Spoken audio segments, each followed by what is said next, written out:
Мы находимся в плодово-ягодном питомнике научно-исследовательского института сельского хозяйства нашей Якутии. И сегодня мы поговорим про клубнику, ну а по-научному, оказывается, это земляника все-таки. И расскажет нам о якутской землянике-клубнике научный сотрудник Валентина Ивановна Белевцова. Валентина Ивановна, здравствуйте! Здравствуйте. Как клубника-земляника у нас перезимовала нынче? Ну, надо сказать, что даже исключительно великолепно перезимовала в том случае, если учесть то, что она создана в начале 2000-х годов, 2002-2003 год, таких суровых зим и с продолжительной температурой ниже 50 градусов, и минимальная была в Покровске минус 58 в этом году, в январе месяце, несколько раз. Вот. Так что я считаю, что очень, очень замечательно просто перезимовали сорта. Правда, они накрыты были все пленкой, хотя создано у нас 6 сортов. Из них 3 мелкоплодных и 3 крупноплодных. Мелкоплодные, они вообще безупречно. Все сорта, надо сказать, что они созданы благодаря нашей восточной землянике, потому что изначально задача была создать сорта, адаптированные к нашим условиям. И для того, чтобы получить такие сорта, мы должны были изучить нашу дикорастущую землянику. Она у нас показала замечательные, абсолютно замечательные результаты, потому что где вы видели окультуренная земляника, восточная наша, которая в лесу растет, без всяких скрещиваний, в культуре, она у нас на кусте до 150-200 ягод формирует. За сезон. Да, за сезон. Ну и вот упор, конечно, делался на нее. Ее стали размножать и одновременно привозили к нам и садовые сорта, вот этой так называемой в народном названии клубника. Вот, и, значит, при опылении у нас произошли скрещивания, хотя мы делали искусственные, не очень удачные они были, а вот благодаря свободному опылению с помощью насекомых были получены крупноплодные сорта. И вот эти 3 крупноплодных сорта Садово-Спасская, Берсеневская и Владыка Зосима, вот это исключительные сорта. Чем замечательно? Они адаптированы к нашим условиям, они зимуют. Вот в настоящее время, вот они перед вами. Ну, вот надо сказать, что все-таки мы их страхуем, хотя, честно говоря, Владыка Зосима только должен быть под пленкой зимовать. А вот Садово-Спасская и Берсеневская до этого года у нас варианты контрольные были всегда, короче, она без пленки тоже может, но в таком случае она будет урожай давать меньше и урожай позже. Поэтому мы ее накрываем. Ну, вот эта вот грядка перед вами Садово-Спасская, это Берсеневская. То есть после спячки, так сказать, зимней, вы сегодня их открываете? Да, вот первый день мы сегодня их открыли, да. Ну, конечно, культура очень трудоемкая. Заниматься ею несложно, но у нее много особенностей. Не только у нашей земляники, это характерно для любой. Она трудоемкость и особенности для культуры важны. Вот все сорта, которые созданы в нашем институте, хотя параллельно у нас сорта не ремонтантные, то есть усообразующие. Хотя с первого дня селекции, когда мы стали заниматься, и те, и другие. У нас были такие сорта, но по разным причинам я не буду называть, ремонтантные, исключительно интересные, и зимовали. И эта работа продолжается, но в данном случае эти сорта усообразующие. Значит, благодаря усам, вот многие, значит, их смущает то, что нужно удалять усы. Но я считаю, что вот когда большой участок, там есть сложности. А когда на ваших дачах небольшие грядки, это несложно делать. Но усы замечательное растение тем, что благодаря, вот видите, все вот эти растения, они выращены не из семян, они ежегодно у нас размножаются вегетативно с помощью усов. И таким образом мы поддерживаем эту культуру. И то есть не надо вам выращивать рассаду. Единственное только, что нужно вовремя одни усы убираются, в определенный период они раскладываются, и потом растения размножаются. А как понять-то, что усы одни пора сбрить. Пора, значит, по срокам. Начинают они, если, что касается наших мелкоплодных, вот этих Покровской, Багдалены и Александры, у них они прямо в конце мая. А у крупноплодных где-то через месяц, ну так где-то с 20 июня начинают появляться усы. И все усы, которые появляются и у той, и у другой, вы все должны их удалить. Удалять. Через каждые 10 дней не надо. Если есть возможность, то хоть и каждый день. Если у крупноплодных они более толстые, и поэтому их ножницами. Обычными ножницами обрезаем, да. Ну, друзья, это вообще удивительно, оказывается. Вот это не рассада. Это вот то, что растет в земле каждый год. Да, само по зимует из себе. года в год. Просто нужно хорошенечко 2003 года. укутать, да, где-то вот осенью, да? Да, да, вот это герметичное укрываем. Вот посмотрите, значит, мы где-то 15-20 сантиметров, вот растения растут, да, мы 15-20 сантиметров оставляем, бороздку делаем небольшую, 10 сантиметров, укладываем пленку и герметично по периметру закрываем. 1 ряд, 2 ряда, но более 2 рядов нецелесообразно в том плане, что за ней очень сложно ухаживать. Если 3 ряда вы уже не дотянетесь, вы должны будете топтать свои грядки. Несмотря на то, что разные сорта, это Садово-Спасская, это Берсеневская. Вот Берсеневская как раз то, как не должно быть на грядке, но, к сожалению, из-за нехватки работников. рук, да, она сама себе иногда была предоставлена. Но, однако же, ее тоже почистить, тут можно разобраться. Схема, значит, все равно 30 сантиметров положено, чтобы растение, схема посадки для всех наших сортов, 30 сантиметров друг от друга. Это вот, допустим, вот этот куст, через 30 сантиметров вот здесь должен быть куст, да. А эти, значит, сейчас нужно либо выбрасываем, либо вот у нас для реализации очень она спросом пользуется. Поэтому молодые растения все мы, значит, будем реализовывать или надо удалять, потому что на грядке будет такая чехарда, вы лишитесь урожая, вы тогда с ней не справитесь. Все сухие листья, все вот надо аккуратно так вот обрезать на всех растениях. Вот эти усы какие-то длиннющие, да? Да, вот это усы. Вы говорите по срокам, как определить, когда?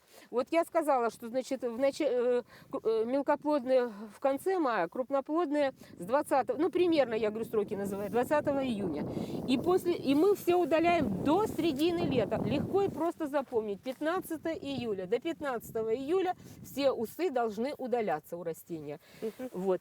А потом уже, значит, с 15 июля растет материнское растение, и у этого материнского растения, значит, вы оставляете усы. Вот они образуются, и они не сразу, до 10, ну, 7 до 10 штук можно, конечно, если вы справитесь, вокруг растения разложить их. Да, вот таким образом. Но здесь не столько размножено, сейчас я уберу, вот это вот уже сухие листья, мы их должны убрать, чтобы они нам не мешали. Вот. А когда летом растет, ну, эти растения еще, кстати, почти вот тут почка только осталась. Вот.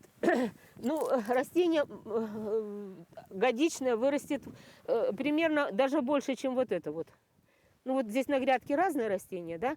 Вот примерно вот такое же растение, это самое. И в июне, значит, вы от этих растений, усы, когда растут, раскладываете радиально, значит, по отношению к растению.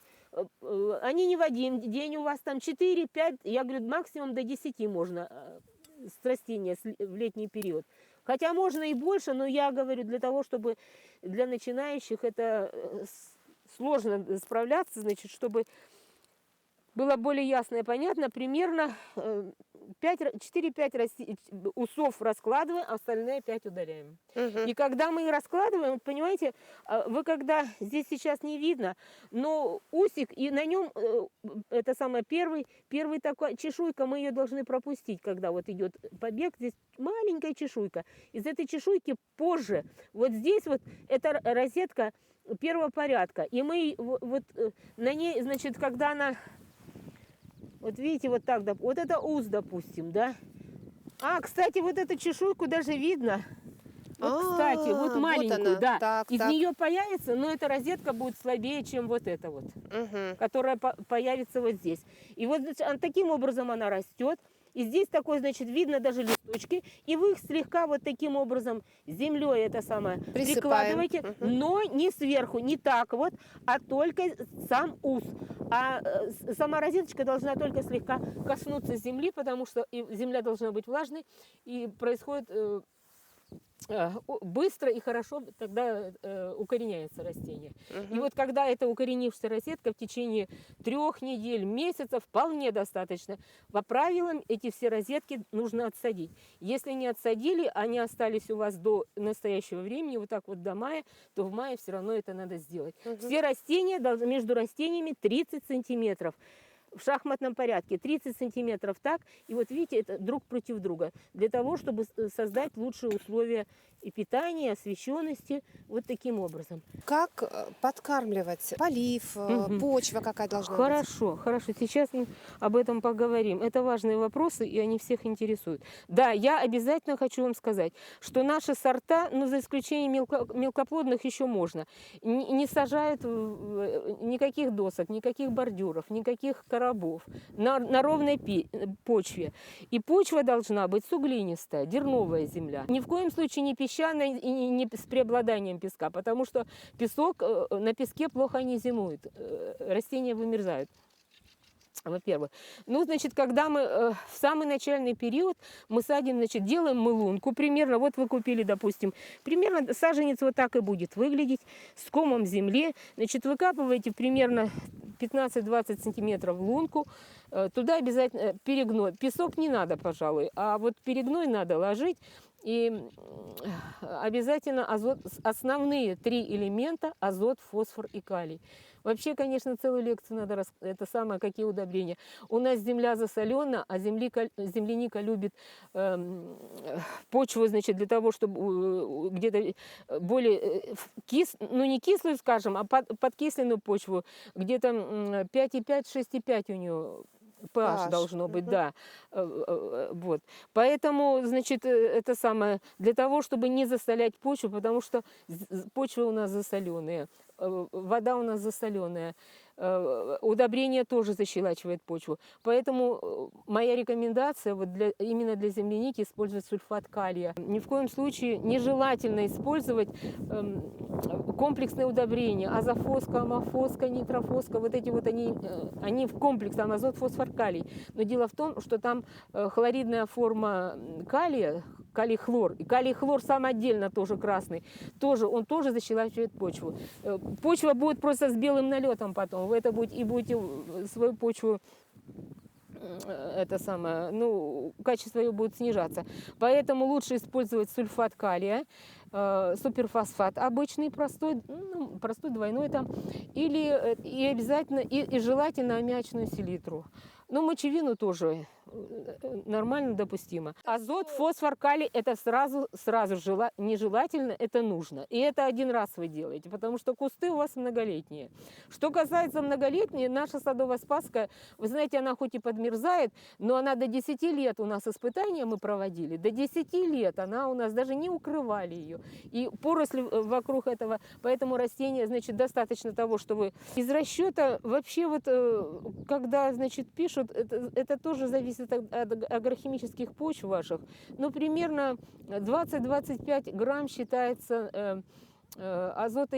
Ну, там где-то есть какие-то различия, но примерно 20-25 грамм на квадратный метр из такого расчета. Но поскольку мы ее садим, это не надо на квадратный метр, а вы вот эти вот примерно 20, ну, где-то, может быть, примерно чайная ложка, вот так вот можно сказать, чуть поменьше даже чайной ложки, в лунку, значит, всех 3 этих основных: азот, фосфор, калий. Кладем, перемешиваем на сухую с перегноем, поливаем, полностью заливаем нашу лунку, чтобы она, неважно, это, ну, главное, если только слишком сырая земля и очень сильные дожди были, вот в тот период, когда вы пересаживаете. Тогда, может быть, не надо. А так лунка заливается водой, вода должна впитаться. Вот, и тогда вы садите саженец. В эту лунку, значит, вы это самое, кладете свой саженец, и вот таким образом его обязательно еще прижать надо, чтобы контакт с почвой был хороший. Вот. Мгм. Ну вот это при посадке. А что касается подкормки. подкормки уже прямо с первого года и ежегодно вполне достаточно. Я, в общем-то, вы знаете, существует очень много, но по своему опыту, вот опыту работы, лучшего удобрения, чем рязаночка, вот она написана там для клубники, для ягодных сейчас написано, потом, значит, их 3 удобрения аналогичных: сударушка, рязаночка, семицветик. Это удобрения с разными названиями, с абсолютно, потому что одно для овощных, другое семицветик для цветов, рязаночка для овощей рекомендуется. Вот, и вот эти вот у них состав совершенно одинаковый, какое удобрение будет, такое берите. И оно, во-первых, бессрочно, его без срока годности. И примерно там написано 4 грамма на 10 литров воды. Вот это вот исключительно там целый комплекс удобрений: цинк, бор, марганец. В общем, короче говоря, все то, что стимулирует цветение, плодоношение, там до 7 элементов. Причем с азотом, фосфором и калием. Исключительное удобрение. Сколько раз кормить? Подкормка, ну, вы знаете, обязательно, желательно перед цветением. Где-то вот даты я скажу примерно 10-20 июня. Вот в этот период хорошо подкормку делать вот этими удобрениями. Рязаночкой, ну, в данном случае рязаночкой пусть будет. Вот. И еще можно после плодоношения тоже подкормить растения. Но, в принципе, растение, надо сказать, что земляника, она среди, если сравнивать ее, тем более с овощными, у нее вынос питательных веществ не такой уж большой. Она иногда довольствуется тем даже, что есть в вашей почве. Вот даже таким образом То есть она не тоже... такая капризная, да? Ну, Вот не то, что капризная, удивительно. требовательность. Тут, понимаете, вот если вы капусту возьмете, это по выносу такой вынос там, что не соскучишься, сколько удобрений нужно внести на капусту. По сравнению с земляникой, это можно сказать даже... Я же говорю, что она иногда, если у вас хорошая почва, то она иногда может и довольствоваться. Но подкормки обязательно. Ну и все-таки азот, фосфор, калий тоже не забывайте вносить в начале. Это все обеспечит растению хорошее развитие, рост, плодоношение. Это будет все у вас на высоком уровне, надо сказать. Скажите, И уход. Да, уход. А вот многие покрывают черным, допустим, материалом. Вот, Это значит, можно или отношение, нет? это вы в отношении, вот, допустим, поливы. Мы так начнем оттуда. Значит, тоже народ задает вопросы.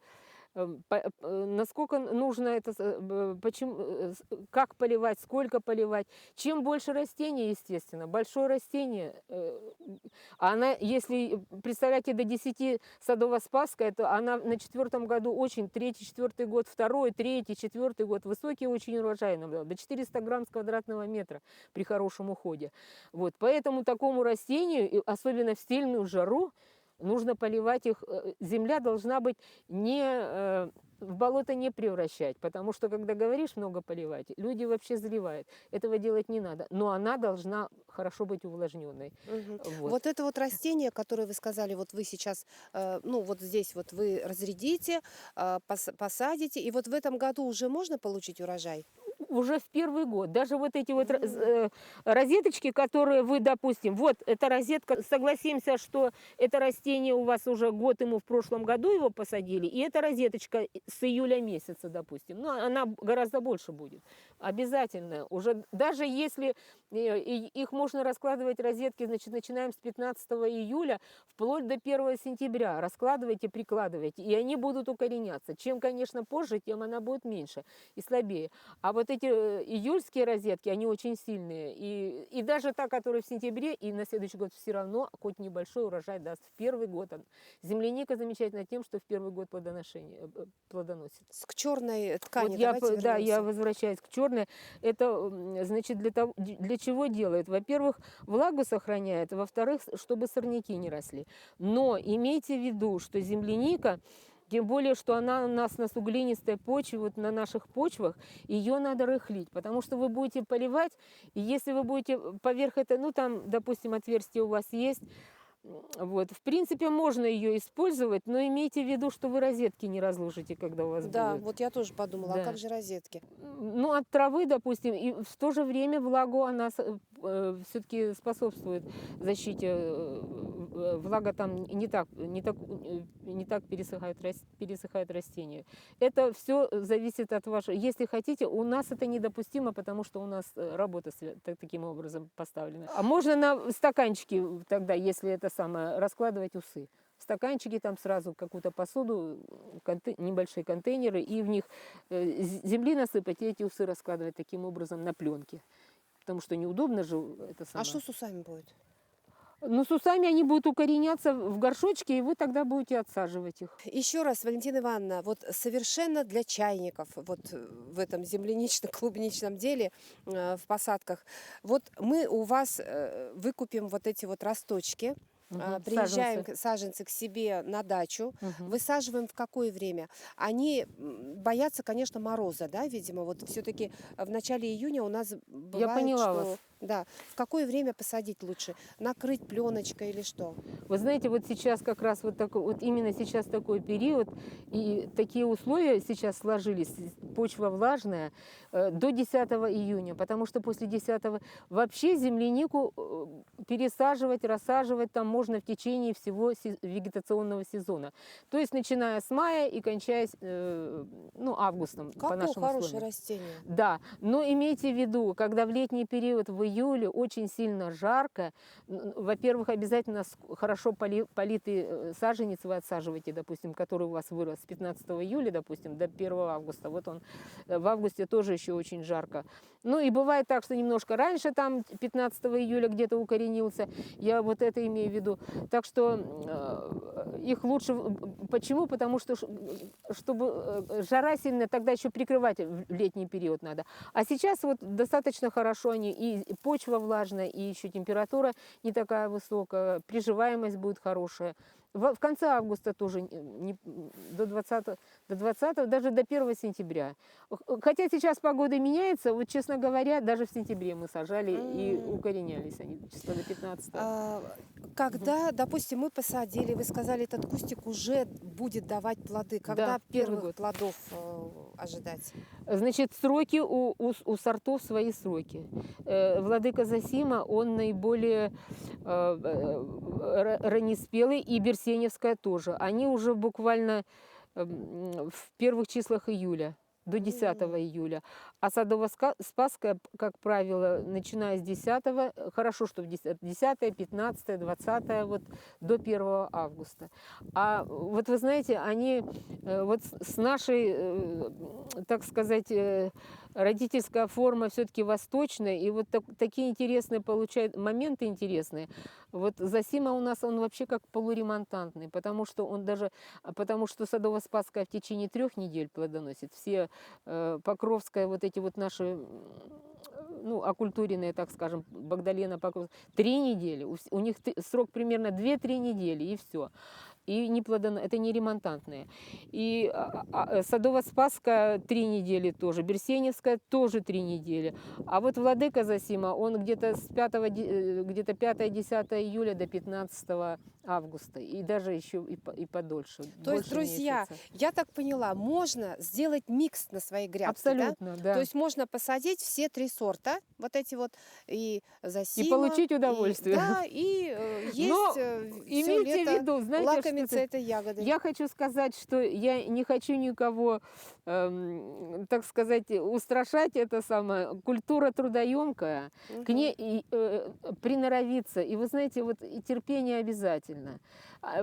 Уход обязательно. Никаких абсолютно сорняков. Абсолютно, потому что упырей настолько злостный, он не только для земляники, он для смородины, абсолютно, когда он начинает цвести, пыльца пылит, и вот в этот период паутинный клещ, он буквально, если вы на 3 дня оставите в летний период, вы можете погубить свои растения. С субботы, с пятницы до понедельника где-то будете отсутствовать, придете, и все будет уже пожухлые такие листья, желтые, скорченные, вы ничего уже не сделаете.